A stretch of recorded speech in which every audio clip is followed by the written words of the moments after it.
Morning student. Retirement का एक और टॉपिक है जर्नल एंट्री वाला। ये आपका एग्जाम्पल नंबर 28 है और पेज नंबर 5.21 है। इसमें जर्नल एंट्री फोकस करेंगे। ये जर्नल एंट्री आपकी सेकेंड चैप्टर में पार्टनरशिप के में change in profit sharing ratio में एडमिशन ऑफ पार्टनर में वहां पर भी थी और यहां पर भी है। जैसे तीन पार्टनर है ए बी और सी, ए बी सी तीन पार्टनर है। ए रिटायर जा रहा है तो एक का शेयर होगा 2/9, एक का शेयर हो गया 2/9 और इनका न्यू रेशो दे रखा है 2:1।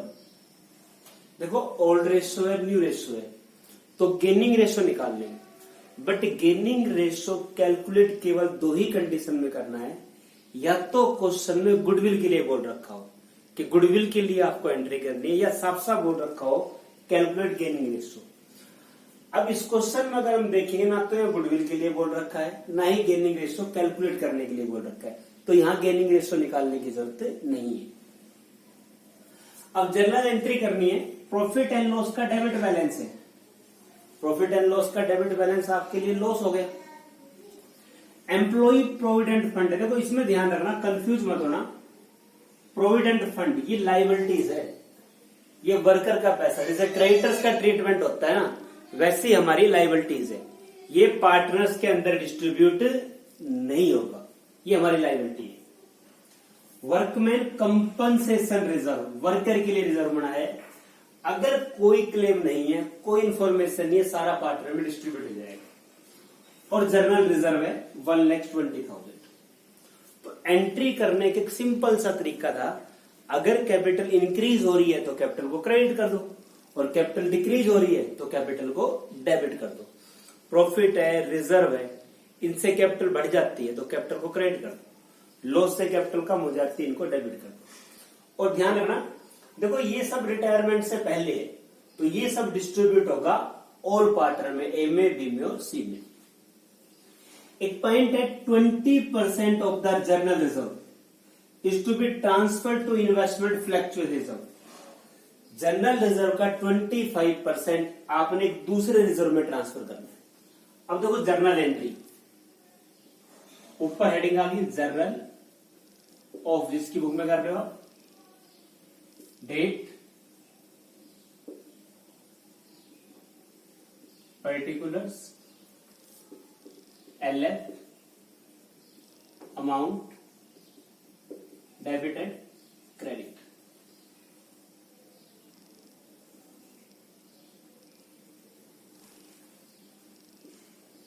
देखो भाई, सबसे पहले प्रॉफिट एंड लॉस का डेबिट बैलेंस लॉस है, तो पार्टनर्स की कैपिटल यहां डेबिट हो जाएगी।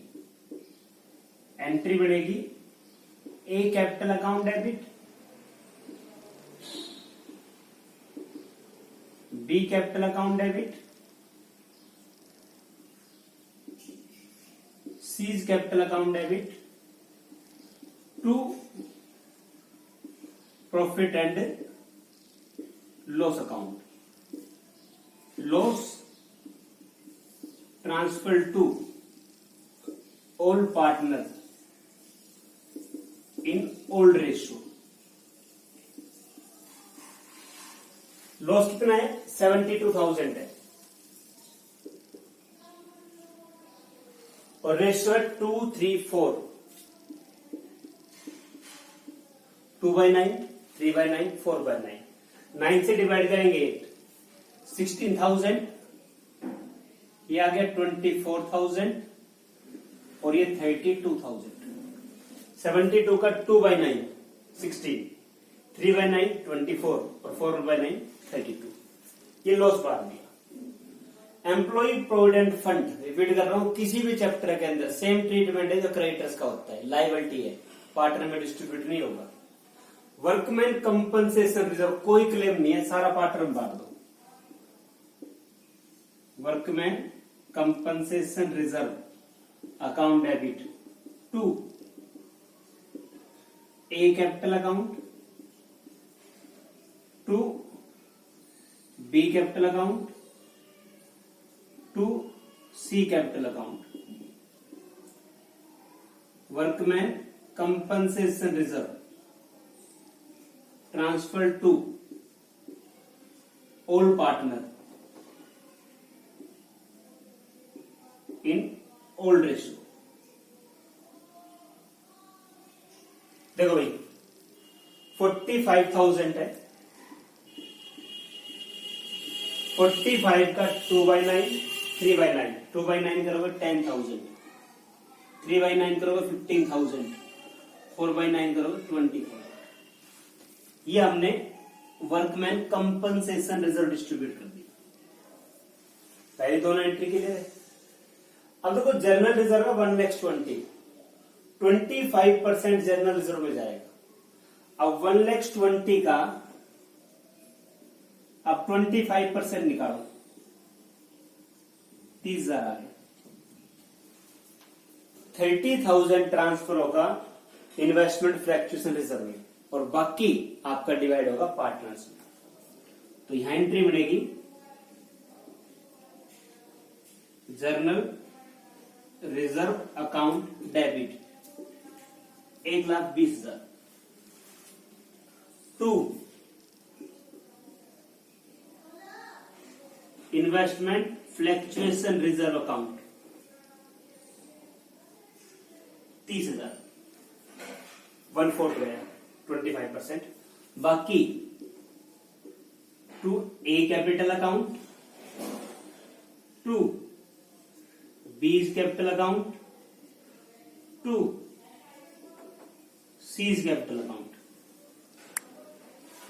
अब जो 90,000 बढ़ रहा उसको बांट दो 2, 3, 4 में, 20,000, 30,000, 40,000। तो ये रिजर्व की एंट्री होगी। कोई भी रिजर्व हो प्रॉफिट और कैपिटल बढ़ जाएगी, कैपिटल को क्रेडिट कर दो, लॉस है कैपिटल कम हो जाएगी। प्रॉफिट एंड लॉस था, पार्टनर्स की कैपिटल को डेबिट कर दिया। एम्प्लॉय प्रोविडेंट फंड फिर बता रहा हूं ये लाइबिलिटी है, पार्टनर में डिस्ट्रीब्यूट नहीं होती। वर्कमैन कंपनसेशन रिजर्व सारा पार्टनर में डिस्ट्रीब्यूट कर दिया। जनरल रिजर्व का 25% गया इन्वेस्टमेंट फ्लैक्चुएशन रिजर्व में 30,000, बाकी 90 आपने पार्टनर में डिवाइड कर दिया ओल्ड रेशियो के अंदर। तो ये जनरल एंट्रीज का, बाकी आपका नेक्स्ट लेक्चर में करेंगे। Thank you student.